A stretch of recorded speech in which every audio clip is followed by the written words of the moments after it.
Olá, pessoal! Você sonha em falar inglês fluente sem aquela pronúncia travada? Conheça a fórmula do inglês fácil, que transforma 6 anos de estudo em apenas 3 meses. O segredo? Cada povo vê o som escrito de um jeito diferente.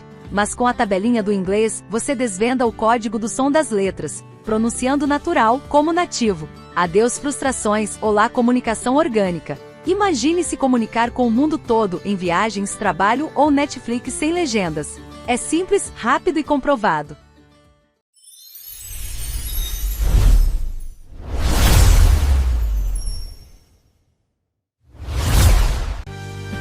Boa noite, pessoal! Agora eu vou chamar 2 advogadas de áreas diferentes para falar no Gimito. Fala, meus queridos e minhas queridas, sejam todos bem-vindos a mais um episódio do podcast Gimito. Estou com ela, a minha querida co-host e namorada, Thalita Santos, seja bem-vinda. Tudo bem? Oi, tudo, e você? Tudo bem hoje? Tô bem, graças a Deus, né? Essa semana tive um imprevisto, um gato me arranhou, né?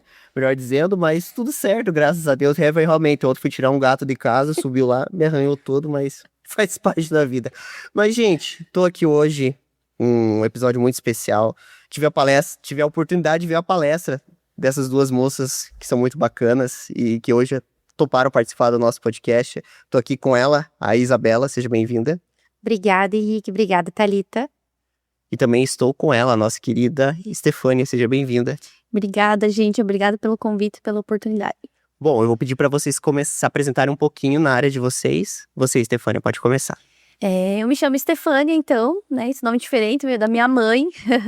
É uma cópia do nome dela. E eu sou advogada previdenciarista, então toda a parte de benefícios do INSS, regime próprio, enfim, abarca o direito previdenciário. Tá certo. Também estou com a nossa querida Isabela. Fale um pouquinho do seu trabalho. Então, eu atuo hoje na área criminal e a minha atuação, ela majoritariamente é dentro do tráfico de drogas e dentro de crimes sexuais. Bom, eu vou contar aqui pro pessoal como eu conheci vocês duas, tive o primeiro contato, né? Você já conhecia um pouco antes, né? Que eu acho que eu não lembro, vocês estão no Top Gun numa época? Ou não? Sim. Não, eu lembro de você e tudo mais, né? E eu lembro da FAI também, né? Então a gente estudou na mesma instituição e a FAI, ela tá fazendo palestra pros ex-alunos, né? Um grupo chamado FAEX. E, bom, vocês deram uma palestra sobre a comunicação. Queria que vocês comentassem como que surgiu a ideia de fazer uma palestra para os alunos da FAI. Foi um convite? Como é que foi isso? Bom, na verdade, nós já palestramos, mas separadas. E nós estamos no grupo do FAEX. Surgiu essa oportunidade porque foi trazido lá esse tema sobre atendimento, sobre comunicação. E por que não fazermos a nossa primeira palestra juntas? Foi isso, né? A gente foi cumprindo o checkzinho na lista de desejos, primeiro separadas para depois fazer junto. Então a gente queria muito escrever um artigo juntas, escrevemos. Publicar um artigo junto, um livro juntas, publicamos. E aí ficou a pendência da palestra. Nós 2 gostamos muito de falar.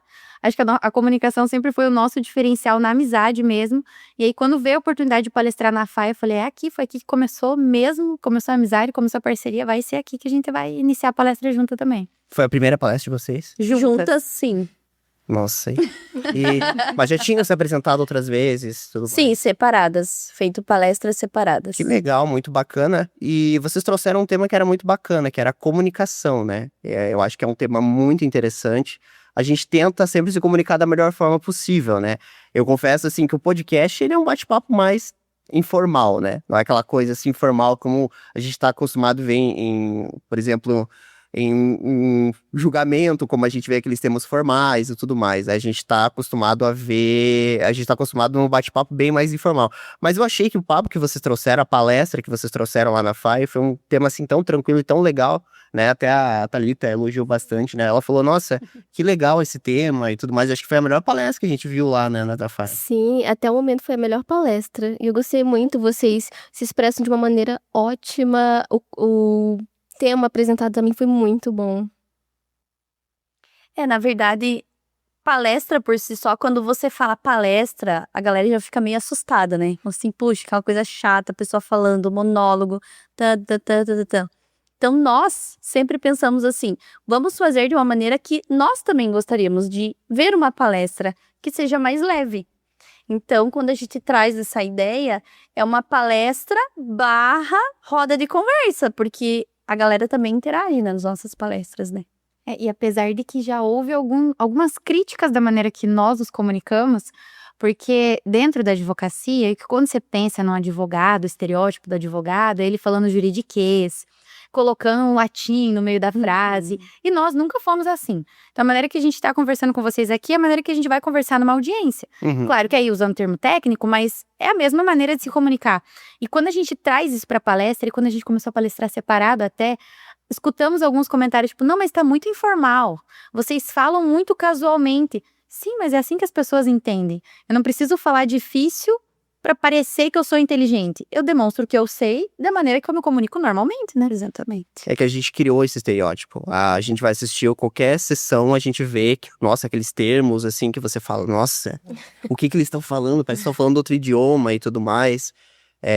E nós mesmo, assim, eu fico pensando, será que esses caras saem daqui e vão conversar com as suas esposas, com as suas filhas dessa forma? Falei, meu Deus, gente. Falei, não. Eu falei, eu acho que eu sou muito... Eu não estudei nada de português, porque, olha, são palavras muito difíceis. E a gente criou esse estereótipo que o advogado, ele sempre tem aquela comunicação assim e tudo mais, de falar bonito e tal. E quando a gente sabe que a gente, na nossa vida, a gente costuma ser bem informal, né? Eu costumo ser bem informal, brinco com os nossos bordões, né? A gente fala brincadeira e tudo mais, né? E acho que a gente tem essa questão de levar a vida de uma forma mais leve, né? Mas eu queria saber como que vocês se conheceram. Vocês duas decidiram fazer uma palestra juntas, mas como que surgiu a amizade de vocês? Há 1000 anos atrás. Foi há 84 anos até. Nós nos conhecemos, eu soube quem era a Estefânia no São Cristóvão, lá atrás, quando eu tava na 8ª série. E por coincidência, porque eu tinha uma amiga, na época da escola, que o nome dela era Malena, e a Estefânia tinha uma outra amiga que também era Malena, e era um nome em comum. E só nós duas éramos amigas das Malenas. Eram as duplinhas, assim. E eu conheci ela por causa disso, porque a menina que andava muito com ela tinha o mesmo nome da minha super amiga na escola.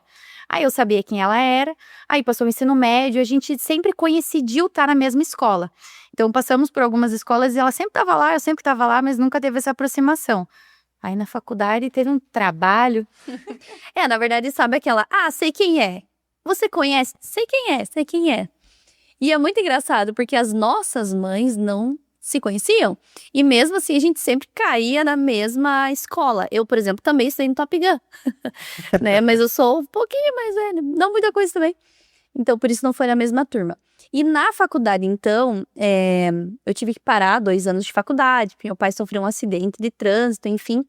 E aí, quando eu retomei a faculdade, eu fazia sucessões na aula da Isa, na sala da Isa, né? E aí a professora simplesmente um dia falou assim, vamos montar grupos de 3 pessoas para fazer um trabalho. E eu simplesmente olhei para trás e ali estava a Isa e a Lê, né, a Lê Sena. Falei assim, quer fazer com a gente?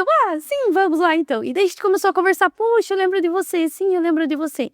Foi ali que a nossa amizade aflorou, digamos assim, né? Ah, que bacana. Então foi realmente na faculdade mesmo. Ali começou a criar um vínculo forte de amizade e tudo mais. Que bacana. Eu tenho meus amigos de faculdade, do nosso querido sócio majoritário, que eu brinco aqui, que é o Ivo, né? Ele já veio aqui nesse podcast. E o legal é que vocês mantiveram esse laço forte, né?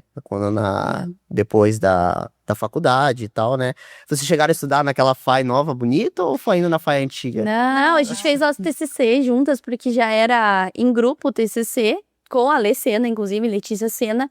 E não estudávamos no prédio novo, nós estudávamos no antigo. Eu também. Não, é engraçado, parece que a gente sai do lugar, né? Aí eles reformam. O próprio Colégio São Cristóvão mesmo, a gente saiu, não deu muito, eles reformaram. Falou, gente, quer reformar um lugar, é só por a gente para estudar. E a gente brinca que a nossa aproximação, ela foi muito natural, mas foi nos trancos e barrancos, porque a gente enfrentou muito obstáculo, principalmente profissional, juntas. E sempre foi juntas. Então, quando a gente foi fazer o TCC, foi quando a FAI abriu a possibilidade de ser em grupo. Agora, fiquei sabendo que é obrigatório ser em grupo na FAI de São José. Mas na nossa época foi o primeiro que era optativo. Então, não, vamos fazer isso, vamos fazer em grupo, né? Vai ficar mais fácil. E aí a gente meteu a cara para fazer, não fizemos da maneira mais fácil, nós fizemos 3 artigos independentes que viraram uma monografia, em vez de fazer um artigo todo mundo junto, a gente vai sempre mais difícil. Aí depois veio a pandemia e a gente ficou com a formatura pausado ali, o projeto formatura. Então, a gente tinha pago a festa e tal, toda aquela expectativa. E junto com a formatura, no mesmo mês, ia acontecer a festa de casamento da Estefânia. Então, a gente tava assim, vamos ter 2 festonas logo, logo. Veio a pandemia. Aí, travou as provas da OAB, todo mundo em lockdown, não tinha pra onde correr. E a gente junto, tem que esperar o tempo, vamos esperar junto. Vamos trabalhar com o que nesse meio tempo? A Estefânia tava no escritório na época. Eu também fui para um escritório como assistente. E assim a gente ficou, até voltarem as provas, a gente fez a prova juntas. Por um detalhe do destino, a gente não passou na mesma prova. Verdade. Mas foi juntas, e quando a gente começou a divulgar, aquele desespero do putz, não tenho cliente, não tenho pra onde ir, eu tenho uma carteirinha e um sonho. O que a gente vai fazer? Parceria. Isso. Vamos fazer parceria. E assim a gente foi, né? Foi. E na verdade está indo até hoje, né?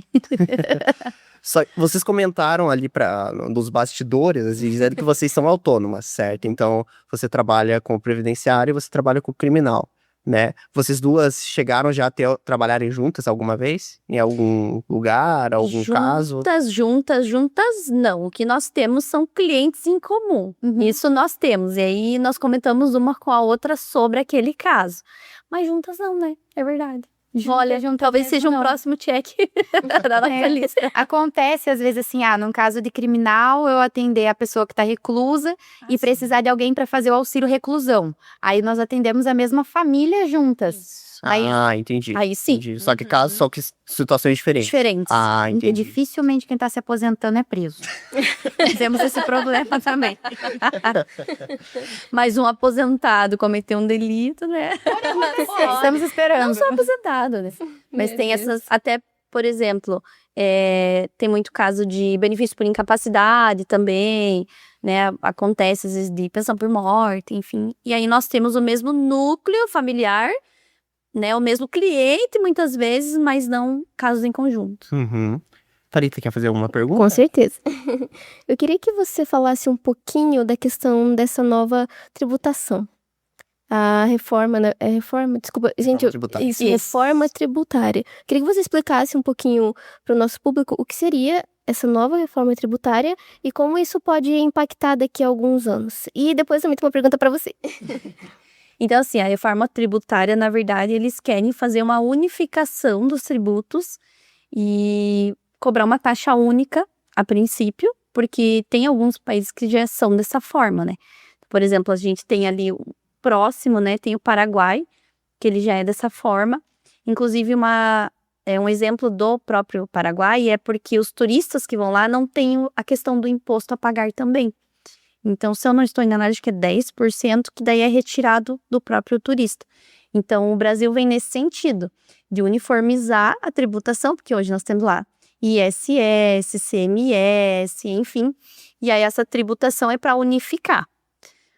Se é bom ou não, né, ainda nós não sabemos, que nós temos todos os lados. Nós temos a questão de, poxa, mas e se eu pagava menos em uma tributação e agora vai aumentar? Né? Ou assim, poxa, mas às vezes você pode unificar e ser X% de tudo, que é mais fácil até para a questão de contribuinte individual, autônomos, MEIs, enfim, saberem mais sobre aquela tributação, né, por exemplo. Mas aí nós temos um outro ponto também, que é interessante da questão da tributação, que é a questão trabalhista, né, porque a gente tem muitos casos também de MEI, que inclusive, né, está para ser julgado em Brasília essa situação, que está suspensa hoje, que é essa questão de que muitos são terceirizados, e aí os terceirizados vão poder cobrar a tributação, como será cobrado, e aí não vai ter um vínculo de emprego, porque é terceirizado, mas não paga, né? Eu atendo, assim, várias pessoas, por exemplo, que não pagam, né, e o MEI, mas tem o MEI. E aí depois vai contar lá para aposentadoria, e aí tem alguns problemas que podem causar tudo isso. Então, aqui a tributação, na verdade, ela puxa vários gatilhos, né? Vários ganchos. Porque a gente sabe que é um pequeno monstrinho, né? Muito imposto, é muita sigla que tá pra... imposto. Só que, como você falou, em alguns casos, esses 10% ele vai refletir muito Em alguns casos, talvez não tanto, mas a forma de simplificar eu acho interessante. No Brasil tem uma discussão que eu acredito que é bem mais do que 10, né? Digamos assim, né? A princípio é para ser mais do que 10. Mas, por exemplo, talvez seja a questão de facilitar mesmo, né? Enfim, mas tem todos os viés ali. Realmente, é uma situação de se pensar, né? Tá sendo se falando muito nisso, né? E parece que cada ano a gente se bate muito nessa tecla da reforma que realmente a gente tá precisando, né? Agora, se essa que tá sendo pautada é boa ou ruim, a gente não sabe, né? A gente só vai descobrir daqui a um tempinho. Verdade. E, bom, a pergunta que eu tenho pra você, já que é a área criminal, tem algum caso bem específico, assim, que você teve que repensar a sua vida? Que você viu que te chocou de uma maneira, assim, bem triste? Eu acho que o choque, não. Mas eu tive um caso, há muito tempo atrás, logo que eu comecei na minha advocacia. A Estefânia foi muito minha conselheira nessa situação. Eu entrei como advogada criminal. Era uma situação de tráfico, que é o que eu atuo. E acabou se desmembrando para uma situação de família. Então, muitas vezes a gente vê isso, do criminal ele ter ligação direta com o direito de família, porque, por exemplo, violência doméstica, ela não vai atingir só o réu, ela atinge os filhos, ela atinge mãe, pai, companheiro, companheira. Então, ela se ramifica muito no direito da família. E nesse caso, o reflexo direto foi nos filhos. E eu assumi na parte da família também, porque eu falei, não, já tô atuando no criminal, eu vou conseguir ir pra área da família, vou meter bronca, já tô na história mesmo, já conheço a família. E no desenrolar do processo, eu vi que os meus clientes não eram o que eles se apresentaram no começo. E foi mais com a pessoa, o meu choque, com as pessoas que eu tava lidando, do que com o caso. Porque você lida com a vulnerabilidade de uma criança que fica sem suporte, você tenta ajudar e você vê que a maneira que você tá tentando ajudar não é a ideal. E nesse processo, inclusive, eu tava esperando uma sentença, mas assim, foram 6 meses de trabalho que eu não dormia, eu não comia, e eu recebia incessantes ligações de madrugada, final de semana, tendo meu trabalho ofendido, falando que eu tava mentindo, que eu não tava trabalhando direito, que eu não era advogada, e aquilo mexeu com o meu psicológico, eu tava bem no inicinho da minha carreira, eu falei, não, agora eu me comprometi a fazer isso, eu vou até o final. E aí eu liguei pra Estefânia e falei assim, guria, eu vou esperar até sexta-feira, isso era uma segunda, falei, vou esperar até sexta-feira dessa semana pra ver se sai a sentença. Quarta-feira saiu a sentença. Aí saiu a sentença, eu renunciei, que a gente chama de demitir cliente, a gente pode renunciar sem dar justificativa. Eu renunciei aos honorários, eu não quero receber, eu só quero me livrar. E pra ser bem sincera com vocês, até hoje, quando eu vou em algum lugar, eu tenho receio de encontrar essas pessoas. Porque a gente acaba lidando, a gente pensa no estereótipo de bandido, no criminal, que você pensa, o bandido é o que comete homicídio, é o que tá vendendo droga num beco. Não, não é. O pior bandido que a gente pode encontrar são as pessoas que se camuflam como vítimas, que você acha que são boas pessoas, que pedem ajuda, mas não querem ajuda.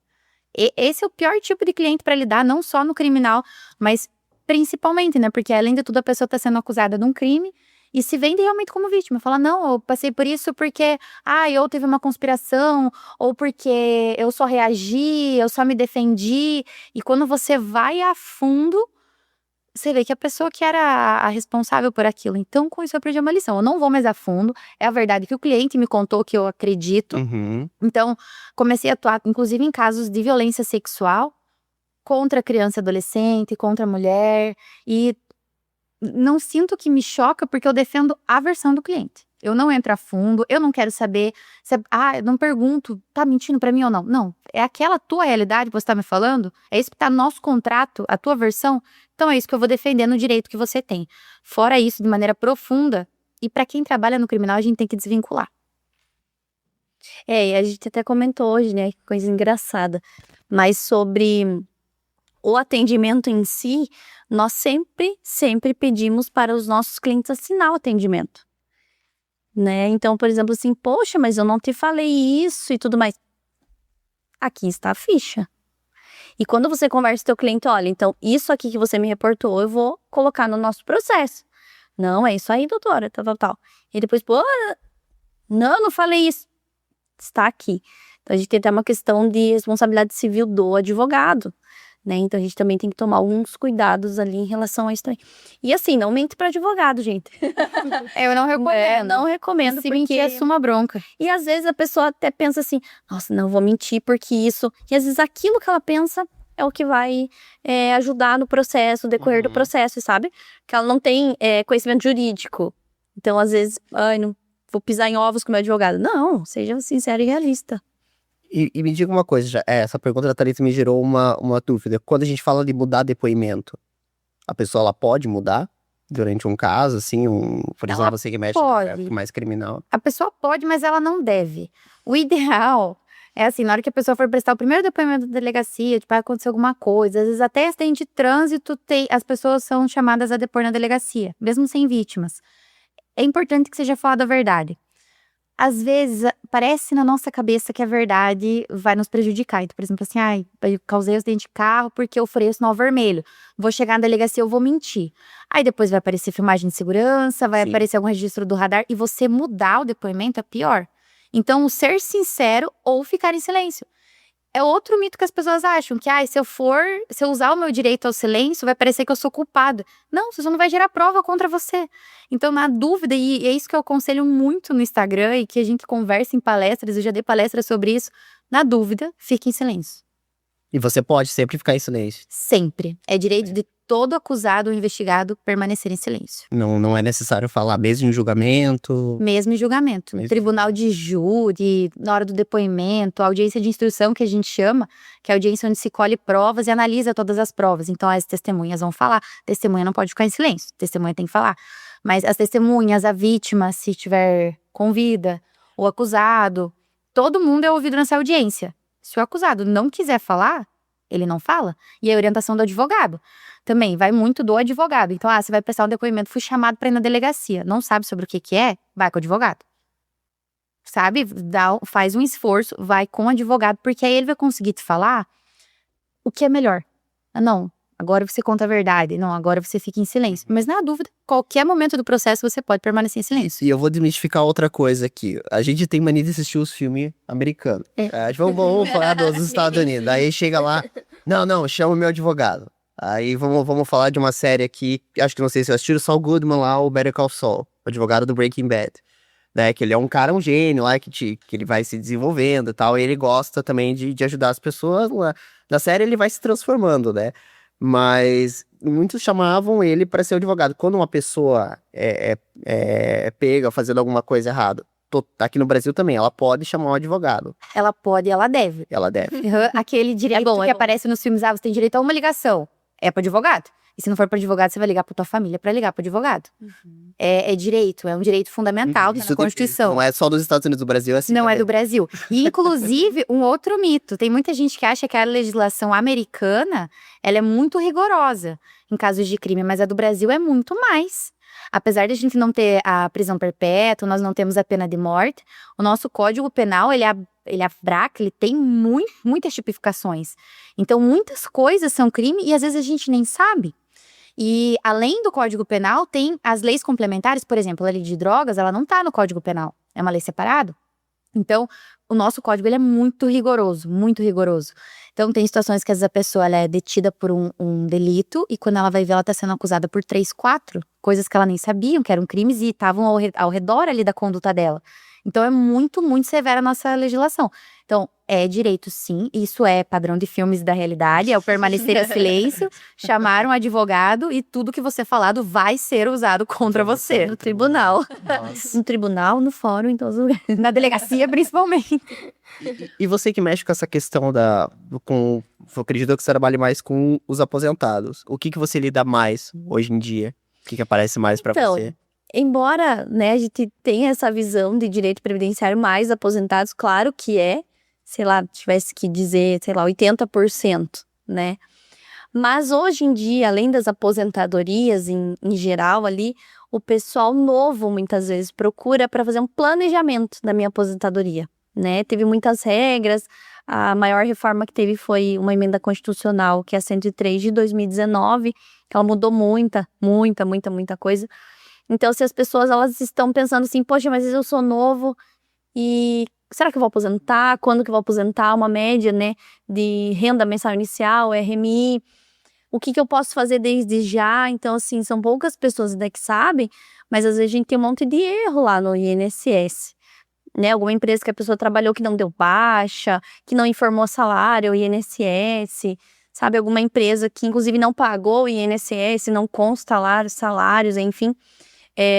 Depois da emenda 103, alguns valores que você deve pagar a diferença até atingir salário mínimo, senão você não tem direito nem, às vezes, a benefício.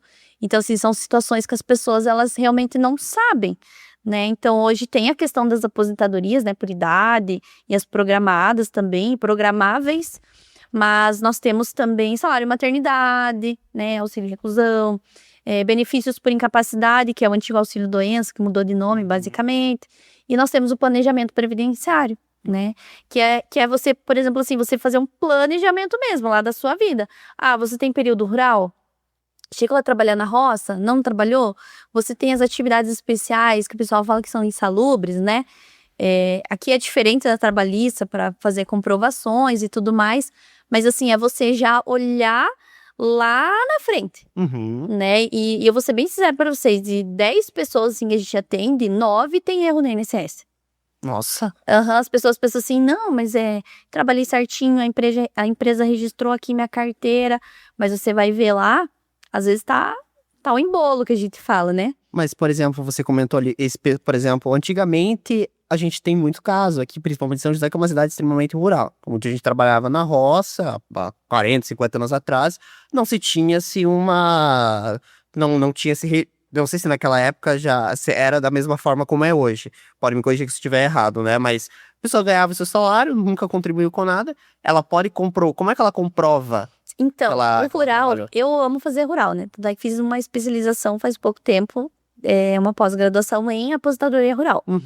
Até outubro de 91, você precisa comprovar atividade, serviço rural, e não pagamento. Por exemplo, né? Se eu for juntar ali para uma aposentadoria, essa questão do rural. Depois desse período eu preciso pagar. Então assim, poxa, mas a gente tá em 2026, eu preciso pagar? Não, depende do teu período rural. Então vamos supor assim, sei lá, dos meus 10 anos de idade, 8 anos de idade, até meus 18, eu trabalhei na roça com os meus pais. Então às vezes tem a questão também do diarista, né, que recebia ali, ou era arrendado uma parte da terra também para minha família. E aí, esse período ele é antes de 91. Então eu preciso comprovar atividade rural. E eu preciso provar que a minha família estava no ambiente rural naquele momento. É muito engraçado porque quando eu comecei a trabalhar com previdenciário, na minha cabeça, assim, aposentadoria rural, atividade rural era só foto. Né? O que vai provar? A pessoa ter uma foto lá na roça. Mas, gente, assim, câmera naquela época era 1 em 1 milhão, eu acho, né? Sim, era uma foto na família sei lá, toda. tá falando de 1970, 1950, muitas vezes, né? Até, enfim, anos 1900 e bolinha. E não, tem outros documentos que você consegue, em questão de cartório, de registro civil, de registro de imóveis, enfim, escolas rurais, né? A questão, para quem é católico, tem a questão dos batistér lá, enfim. Então, depois que você começa a estudar sobre, você vê que tem essa gama também de documentação, além de que não precisaria fazer o pagamento até outubro de 91. Então, é isso que as pessoas também têm muito receio. Né? Depois disso, precisa por quê? Porque veio a lei que determinou, a lei de benefícios, que a partir daquele momento é obrigatório o pagamento. Então, ele é contributivo. E eu costumo brincar com os meus clientes que hoje o INSS ele é um seguro. Ele é contributivo. Você não pagar ele, né? Sei lá, não vou pagar. Passou 5 anos lá, puxa vida, tô doente, e agora? Pô, é um seguro, você não pagou, sinto muito, sabe? Claro, às vezes pode haver um benefício assistencial e tudo mais, mas a ideia é que sejam contributivos, né? E eu tenho uma outra questão que eu quero levantar, que você quer fazer uma pergunta? Sim. Pode fazer. Posso fazer? Então tá, então depois faz a sua. Vamos lá, uma questão do INSS que eu acho interessante. A gente sabe que o INSS, até o governo, ele tem que tirar uma parte do PIB para pagar as pessoas do INSS. A gente sabe que o INSS ele estava em déficit, eu não sei como está a situação agora. No seu olhar como advogada, o que você acha que isso ajudou para que o INSS entrasse em déficit? Você acha que é muito benefício que foi dado, alguma coisa? Na verdade, não é nem isso. Na minha Claro. opinião, né? O que acontece? Por exemplo, o que eu pago de INSS, o que a Isabela paga, o que a Thalita paga, o que o Henrique paga hoje de INSS, a gente brinca que é o efeito guarda-chuva. Então, a gente paga para abarcar os aposentados, né? Quem ganha salário maternidade, enfim, efeito guarda-chuva. O que a gente paga, vai pagar os demais. E ele é um direito social. Então, eu não deveria pagar pensando num benefício futuro para mim, porque ele é um direito social. Então, eu vou ajudar a custear os benefícios que estão ativos hoje. Mas, veja, nós, por exemplo, como advogadas autônomas, nós somos seguradas obrigatórias da Previdência, né? Por quê? Porque eu tenho uma renda, eu tenho um trabalho, né? Eu presto um serviço. Então, eu sou um segurado obrigatório. Se eu tenho registro na carteira, eu também sou um segurado obrigatório, porque a própria empresa, ela é obrigada a pagar o INSS, tá? Então, em relação à obrigatoriedade, eu acho que é bem tranquilo manter, inclusive, essa situação. O problema aqui é o que nós comentamos a exemplo dos terceirizados. A gente tem, hoje no Brasil, muitas pessoas que saem do CLT e aí a empresa chega e fala assim, viu, mas agora vai lá e abre um MEI que eu vou te pagar, sei lá, R$1.000 a mais do que era o seu salário. Sim. E essas pessoas, elas não têm o costume de pagar o MEI, que é 5% do salário mínimo, o INSS do MEI. Então, assim, e aí fica naquela, a pessoa não paga, não paga, não paga. Então, veja, claro que o INSS ele tem o poder de fiscalização, o poder de cobrança, ele pode cobrar lá os últimos 5 anos, inclusive, mas eu vejo que a dificuldade, a questão desse déficit é nesse sentido, de tirar essa questão da obrigatoriedade também. Porque quando é obrigatório, você não tem opção, Sim. né? Você tem que pagar.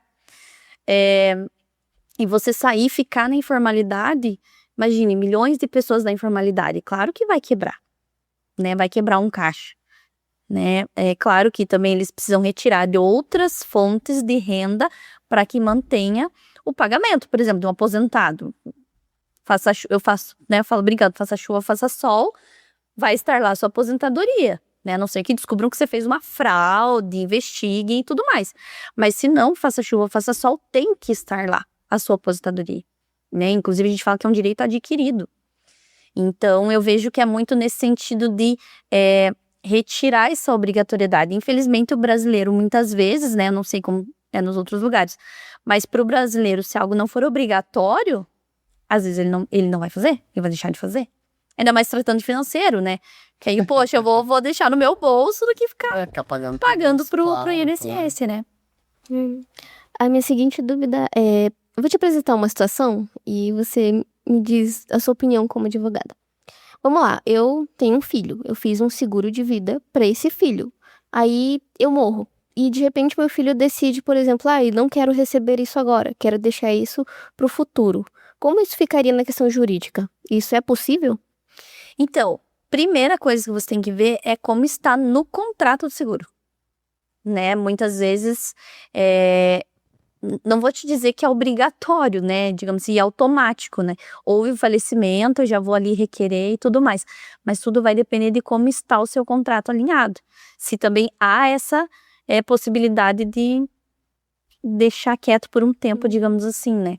Então, precisaria alinhar diretamente no contrato.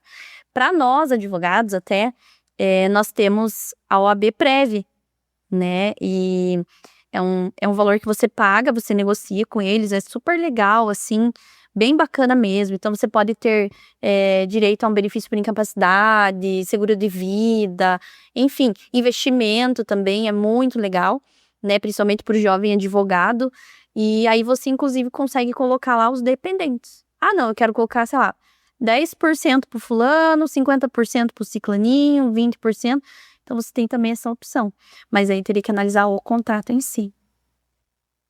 Bom, agora eu quero fazer uma pergunta geral aqui para vocês, né? A gente fala muito sobre... a gente brinca que vocês... Acho que... Eu não sei se tem outro curso que tem que fazer uma prova quando sai, que é a OAB, né? Acho que vocês são os únicos que precisa fazer a prova da OAB. Agora, a pergunta minha de leigo para vocês dois. Foi muito difícil passar na OAB? Olha, o exame da ordem, a gente compara muito ele com a habilitação, né? Porque assim, Foi difícil. Foi fácil. mas no sentido de, por exemplo, técnico. Aham. Vamos supor, eu dirijo há 205 anos e eu vou lá e eu presto o exame da ordem e eu não passo. Mas aí uma pessoa que nunca dirigiu na vida pega toda a técnica e passa. Então, o exame da ordem, claro, ele tem a questão jurídica, tem a questão do conhecimento jurídico, mas ele também, principalmente a segunda fase, ele é muito técnico, né? No sentido de o que o examinador quer, entende? Por exemplo, se eu pegar hoje o que eu fiz no meu exame da ordem e mandar para o judiciário, talvez seja a maior aberração que eu vá fazer na minha vida. Sim, porque a gente tá falando também de 5 folhas escritas, né, e tudo mais ali, sem colocar uma jurisprudência de um caso semelhante, sem poder comentar ali, colocar, sei lá, um tema da STF, da STJ, uma repercussão geral, enfim. Mas ele é muito técnico. Não dá pra se dizer que ele é fácil, ele é difícil, porque depende também da sua técnica, né? Uhum. Beijo. Eu acho sinceramente, do fundo do meu coração, que a prova da ordem, ela é traumática para a maior parte dos advogados. Porque ela é muito, né? Ela é muito técnica, realmente. São coisas muito específicas que caem na prova.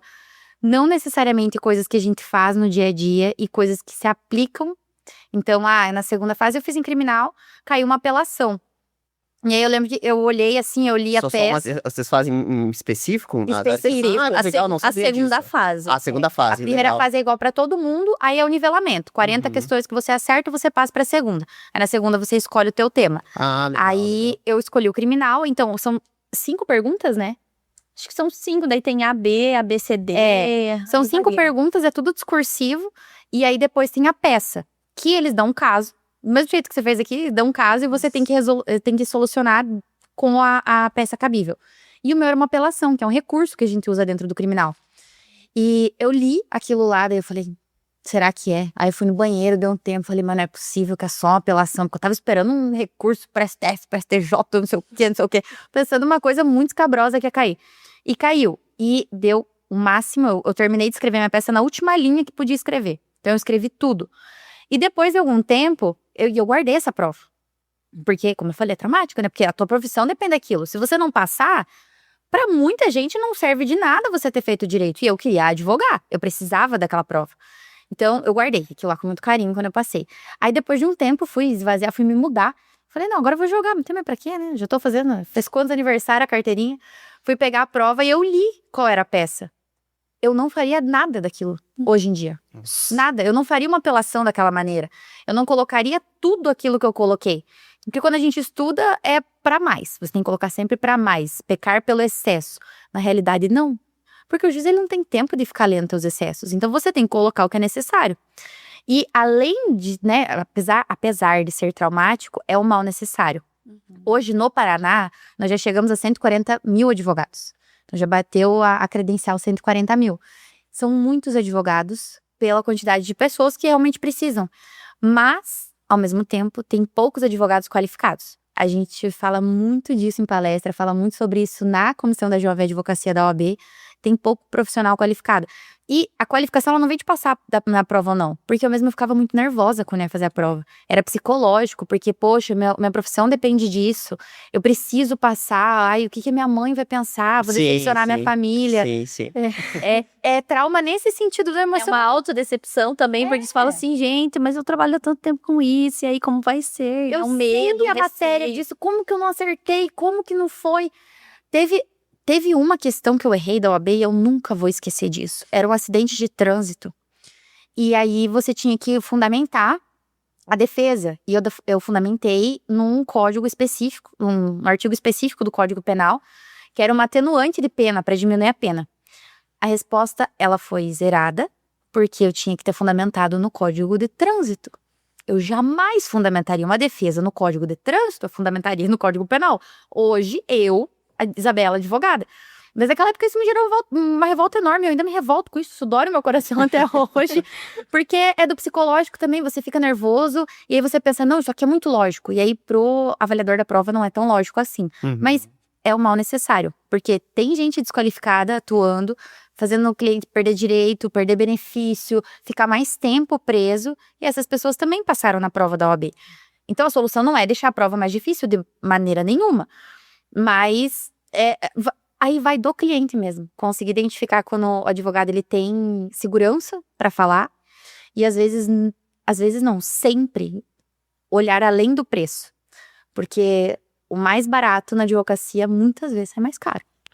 Isso é uma dúvida que você levantou. Você falou 140 mil advogados. É o número da inscrição da ordem, A né? inscrição da ordem, tá. Mas ano passado, se eu não me engano, 90 mil ativos. É porque 140 o total, mas teve alguns falecidos, né?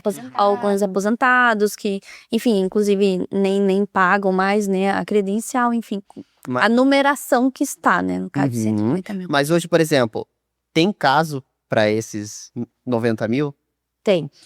Tem muito caso de direito? Então, é aí que tá a situação. Tem casos, se você for pegar, por exemplo, São José dos Pinhais. Nós temos uma média, sei lá, de 3 mil advogados em São José dos Pinhais.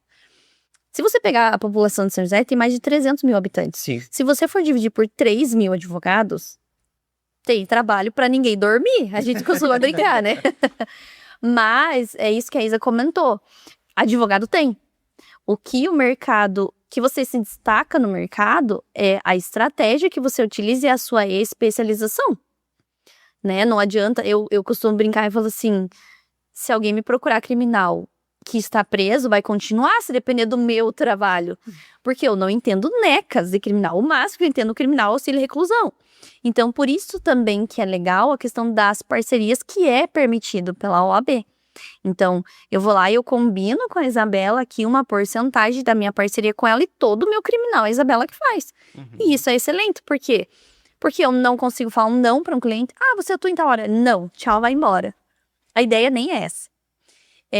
Eu não atuo em outras áreas que eu não tenho segurança para aquilo e tá tudo bem, ninguém sabe de tudo mesmo. E quando a pessoa diz que sabe de tudo, não sabe onde é nada. E então, assim, a gente consegue nichar. Né? A gente consegue nichar na área. Hoje eu só trabalho com previdenciário, mas eu poderia escolher mais uma área, no máximo mais 2 áreas e tá tudo bem. Então, assim, ter advogados, tem serviço para todo mundo? Tem. Aí vai do cliente, exatamente, além de olhar o preço, porque sim, a gente aprendeu aqui, né, com a nossa querida Elaine Pedroso, que uma coisa é preço e outra é valor. O preço é, sei lá, R$1 nessa água. Isso é preço. O valor é, poxa vida, mas essa água veio lá de não sei aonde, foi colhida daquela forma, nanana. Isso é valor, isso não é quantificado em preço. Então, muitas pessoas têm essa dificuldade também, né? Tem que cuidar em relação a isso. Mas assim, tem trabalho? Tem. Você só precisa se especializar, ver a estratégia e conhecer da área que você vai atuar também, né? E o mesmo cliente, ele gera muitas demandas. Uma pessoa... E é só a gente pensar na nossa vida. Uma pessoa, ela gera muitas demandas. Então, a pessoa ela vai se divorciar. Um advogado de família. Ela quebra uma empresa. Um advogado empresarial. Ela não pagou algum imposto. É um advogado tributarista. Foi preso, é comigo. Mas a mesma pessoa ela vai ter várias demandas. Então, a gente, às vezes, pensando na proporção de pessoas advogados, pessoas para advogados, fica pouco. Pensa, putz, mas... Só isso. Não, mas o meu cliente, ele vai ser cliente da Estefânia uma hora, porque ele vai querer se aposentar. Os filhos dele vão querer se aposentar. Sim. Então, a mesma pessoa tem vários advogados. E tem que ser assim, né? Tem que ser assim. A gente costuma brincar que é igual medicina, né? Tem o clínico geral? Tem, beleza, tudo certo. Mas muitas vezes o próprio clínico geral, poxa, agora você precisa de um cardiologista, agora você precisa de oftalmologista.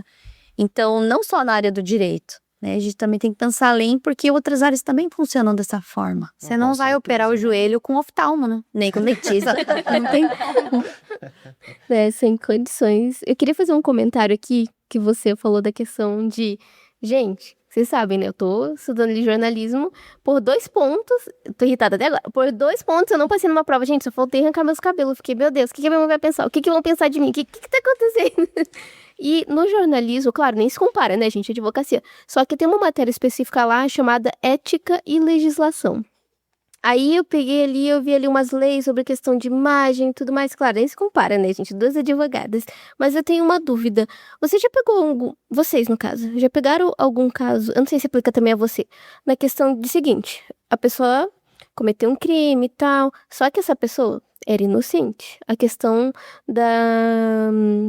eu esqueci como fala agora, mas é aquela questão da... Presunção da inocência, não? Não, acho que é difamação e calúnia.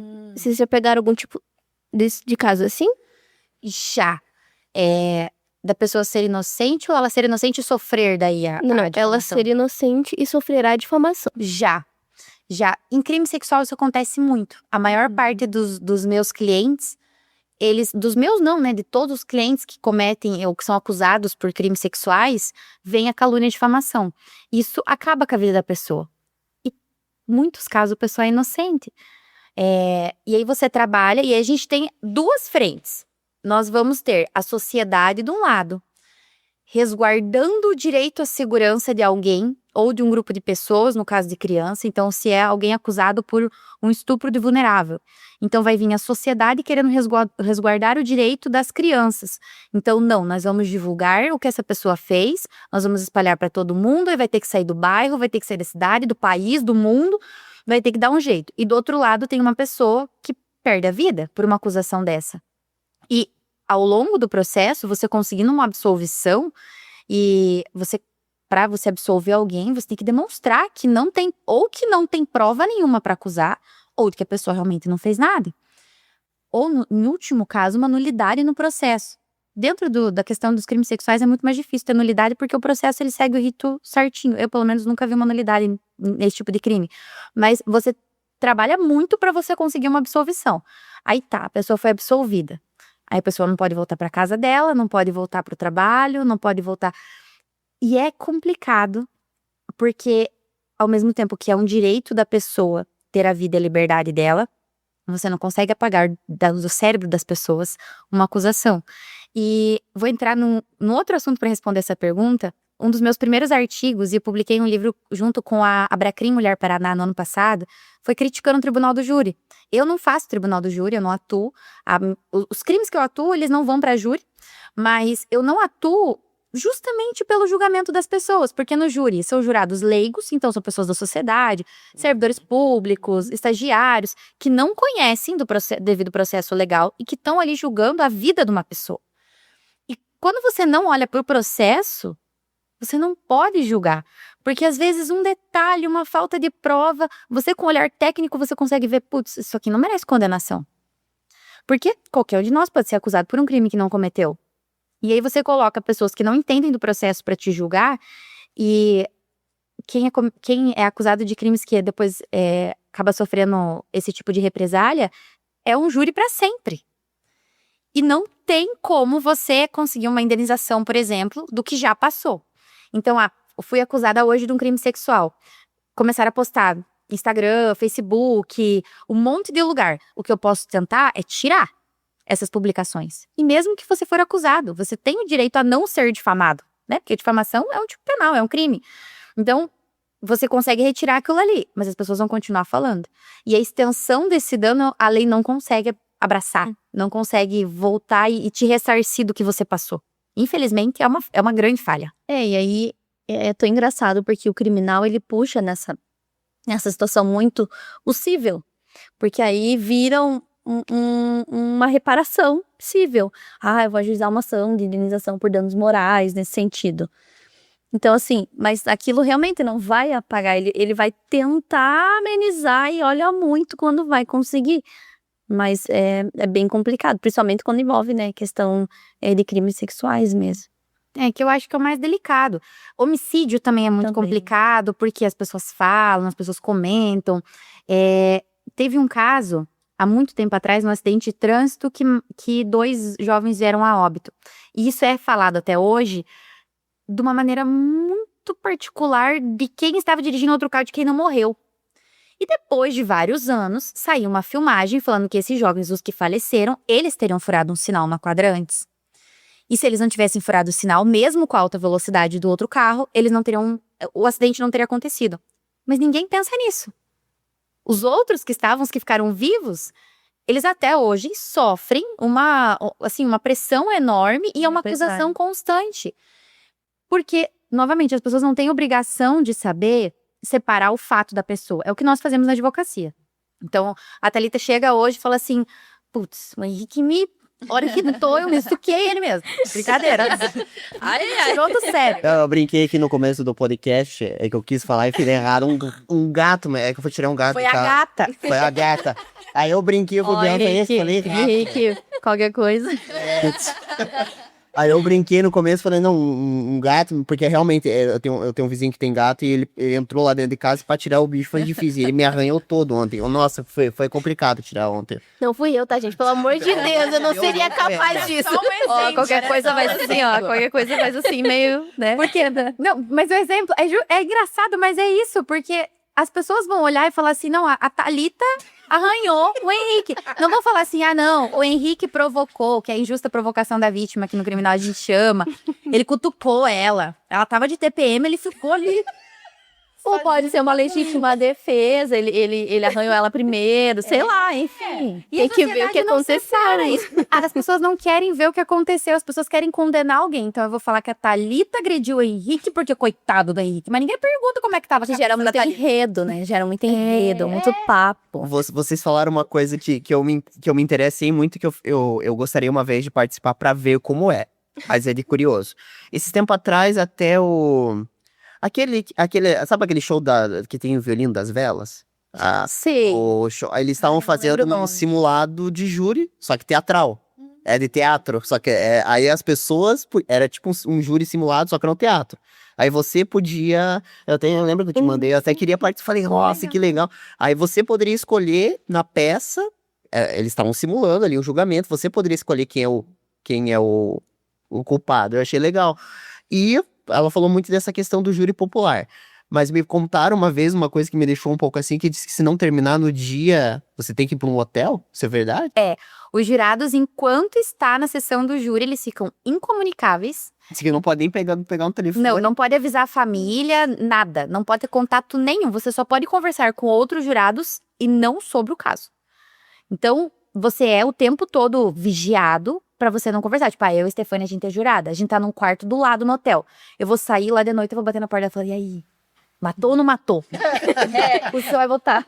Foi ele ou não foi? Não pode, fica incomunicável. E isso é uma maneira de garantir que as pessoas não se influenciem entre si. E também é segurança pensar alguém por também. fora, né? Também faz, porque se alguém por fora pode tentar. Não, mas quem que são os jurados? Acho que tem um filme que eles fizeram isso. Eu acho que eu não sei se era o irlandês.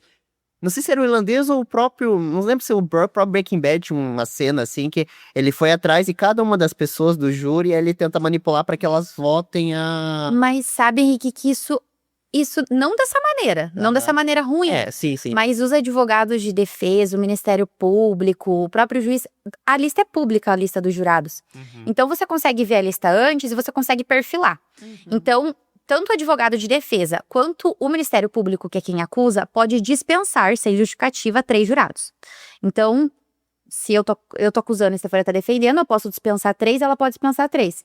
E aí você olha o perfil do teu cliente. Então, por exemplo, a minha cliente, quem tá sendo acusada de homicídio, é uma mulher de classe alta, não tem profissão definida, vive de herança, tem histórico de agressividade da chilique nos lugares públicos. Eu não vou querer que quem esteja julgando, eu como advogada dela, seja um homem de meia idade, de classe baixa. Porque é o contrário dela. Entendeu? Isso é uma questão de estratégia processual. Posicionamento político também. Aí dentro do GPD é o Grupo Permanente de Discussão. Eu coordenei pela Comissão da Jovem Advocacia da OAB Paraná no ano passado, que era só sobre lei de drogas. E todas as discussões a gente parava no cliente PPP, que é o cliente preto, pobre e periférico. Esse cliente, ele tem a chance de condenação muito mais alta, mesmo sem ter os elementos de prova. Principalmente se chega num júri. E se você pega os jurados, e aí a gente tem que olhar o estereótipo mesmo, o advogado da pessoa de meia idade, funcionário público com a vida estável, não vai olhar para uma pessoa que mora na periferia e que passou por uma situação de vulnerabilidade com os olhos que ela deveria. Então eu vou medir a tua conduta pela minha régua. E não vai ser justo. Então, até isso, posicionamento político também, religião também.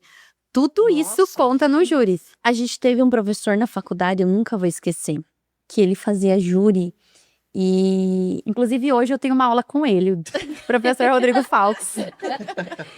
E ele falou assim, gente, a depender do cliente, eu prefiro que ele não vá no júri. Que ele não vá. Porque a depender do meu cliente, a depender de quem é o jurado, olhando a fisionomia do meu cliente, já vai condenar. Então eu prefiro que ele fique mais escondido, que ele não vá, que ele, ou muitas vezes que ele se arrume, que ele coloque um terno, né? Infelizmente é o estereótipo. É a aparência. E como a gente tá falando de pessoas que não entendem da técnica judiciária, previdenciária, então as pessoas vão olhar pra aparência, pro caso em si, vão se colocar no lugar da vítima, vão se colocar no lugar do acusado, mas muitas vezes também não. Então, toda essa situação é uma estratégia processual mesmo. E um caso, ele só vai pra júri popular quando é um caso muito grave? Não. Ou tem uma regra pra isso? Tem uma regra. Tem uma Só vai pra júri crimes contra a vida. Então, só o que envolve a vida. Então, Mas todos ou é escolhido por sorteio? Não é por sorteio, não. Eles vão. É que dentro do processo, quando é crime contra a vida, ele tem 2 fases. A primeira fase, pra ver se vai a júri ou não, e só vai pra júri os crimes dolosos. Então, na primeira fase, vai analisar se aquele homicídio, ou se aquela tentativa de homicídio, feminicídio, enfim, foi dolosa ou culposa. Então, por exemplo, num caso de acidente de trânsito. Tava tudo certo, ninguém tava agindo na ilegalidade, foi uma fatalidade. Tiraram uma placa de pare lá, os 2 furaram a preferencial e uma das pessoas morreu. Um crime contra a vida, alguém morreu.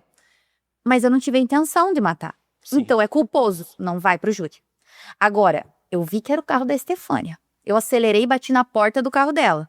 É doloso, eu tive a intenção, por mais que ela não morra. É um crime contra a vida, eu tendo conseguido ou tendo só tentado. Aí crimes contra a vida vão. E aí uma curiosidade, latrocínio não vai pra júri. Apesar de envolver uma morte, o principal foco do latrocínio é o roubo, não a morte. Então, são crimes que o objeto principal é a vida mesmo. Nossa, eu não sabia que tinha toda essa... Eu pensei que era quando tomava uma proporção muito grande, que aí é júri popular. Quer perguntar mais alguma coisa? Tranquila? Bom, essa questão de... Vocês nunca foram a júri, vocês nunca participaram? Eu nunca fui a júri, eu nunca... Vocês não têm vontade? Não, participar, nunca participei. Nós já vimos vários júris. Eu já fui jurada, eu já fui assistente de defesa. Eu já vi e é muito legal. Principalmente eu que não atuo no criminal. E aí, assim, eu vou como um leigo iria. Né? Claro, eu tenho a base do direito, bem base, né, do direito penal da faculdade. Mas eu já fui. E assim, eu olhei como advogada, pela questão das provas, e depois eu olhei como um cidadão. E ali você tem uma visão diferente. Como advogada, eu condenaria, porque pelas provas que tinha nesse júri eu condenaria. Mas no fim o rapaz foi absolvido. Por quê? Porque os jurados, como são pessoas, né, são cidadãos, enfim, não têm muitas vezes uma qualificação jurídica, eles não olham as provas técnicas, eles olham o contexto. A gente comenta que tem muita arte da persuasão no tribunal do júri, que a galera fala assim, às vezes é um teatro. É a persuasão. Eu consegui pegar um ponto fraco ali da Thalita, que é jurada, e aqui você vai... Eu acho que esse deve ser muito legal. É muito legal. Então, assim, eu olhando como advogada, naquele caso que eu vi, eu acusaria mesmo, eu condenaria por conta das provas técnicas, que a outra parte, inclusive, foi em cima. Mas, se você olhar pelo lado social, ali pelo lado, né, do cidadão mesmo, não condenaria. E aí faz um link total com a nossa palestra sobre comunicação. O advogado que faz júri é um advogado do júri. Que nem o professor Rodrigo Falks, como o doutor Elias Matarassade, que é um dos maiores advogados de júri que a gente tem no estado e no Brasil. A comunicação deles é extremamente diferente. Eles falam mais alto, a voz deles é mais potente. Pode te convencer a comprar o carro velho quebrado sem pneu, você vai comprar.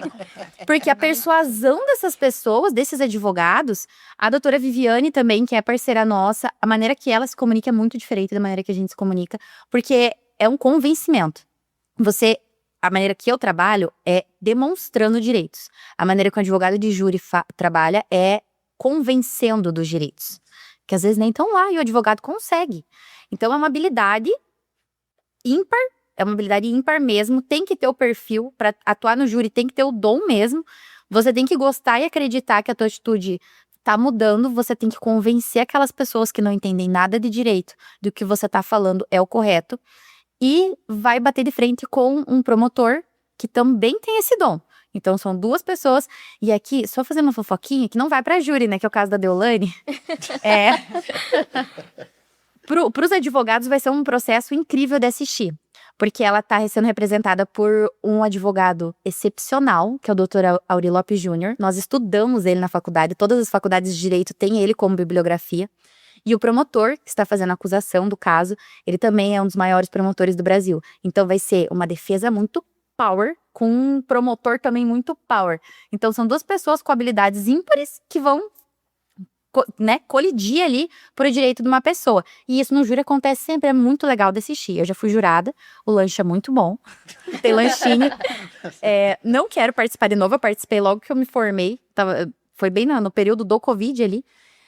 Fui jurada, de um júri, do outro eu fui dispensada. Aí atuei em um só como assistente de defesa, então eu não falei, eu só fiquei ali fazendo anotações e o advogado que estava com a parte de oratória que ele passava, e assisti vários. É incrível de você assistir. Eu não acredito na eficácia, mas é incrível de ver. E tem que ter um talento, tem que ter um dom mesmo pra fazer júri. Eu queria uma vez, só pra ver como era. Mas aí depois que me falaram dessa, eu falei, como é que eu vou chegar? Não, fiquei no hotel aí. Eu falei, mas amanhã eu tenho que trabalhar, não? Não, mas você pode ir pra assistir. Ah, você pode assistir. Hoje é público. Ah, No caso, eu fui pra assistir. Ah, você foi pra assistir, você não participou, Não entendi. participei, eu fui para assistir. E aí, gente, é assim, da advocacia, do cotidiano, do atendimento ao cliente, até de audiência, é algo totalmente a par. Por isso que realmente os advogados que fazem júri, geralmente eles só fazem júri. Ou eles fazem júri e, enfim, advogam também ali para dar andamento, mas o foco deles é júri. Bom, eu queria agradecer a presença de vocês 2 hoje aqui no podcast. Foi muito legal, muito bacana. Eu acho que eu saí com outra visão aqui, que foi muito bacana, isso foi muito legal.